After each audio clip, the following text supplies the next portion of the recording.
Yashraj films పై యూనివర్స్లో మరో powerful అడుగు పడబోతోంది. పఠాన్ చిత్రంతో బాలీవుడ్కి బంపర్ హిట్ అందించిన షారుఖ్ ఖాన్ ఇప్పుడు పఠాన్ 2 కోసం మళ్లీ సిద్ధమవుతున్నాడు. వందల కోట్ల వసూళ్లతో రికార్డులు తిరగరాసిన తొలి భాగం తరువాత ఈసారి సినిమా మరింత పెద్ద స్థాయిలో తెరకెక్కనుంది. తాజాగా వచ్చిన సమాచారం ప్రకారం పఠాన్ 2 షూటింగ్ను చిలీలో ప్లాన్ చేస్తున్నారట.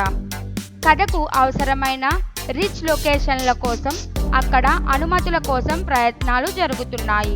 మరోవైపు షారుఖ్ ఖాన్ ప్రస్తుతం ఢంకీ తర్వాత ఏ ప్రాజెక్ట్కి కమిట్ కాలేదు. కేవలం తన కుమార్తె సుహాన్ ఖాన్ కోసం చేస్తున్న కింగ్ సినిమా మాత్రమే ఆయన షెడ్యూల్లో ఉంది. అంతకంటే కీలకంగా పఠాన్ 2తో షారుఖ్ మళ్లీ తెరపైకి రావాలన్న అభిమానుల ఆశలు పెరిగిపోతున్నాయి. మళ్లీ ఒక భారీ యాక్షన్ థ్రిల్లర్తో షారుఖ్ బాక్స్ ఆఫీస్ను హల్చల్ చేయబోతున్నాడా? ఎలాంటి అప్డేట్స్ వస్తున్నాయి?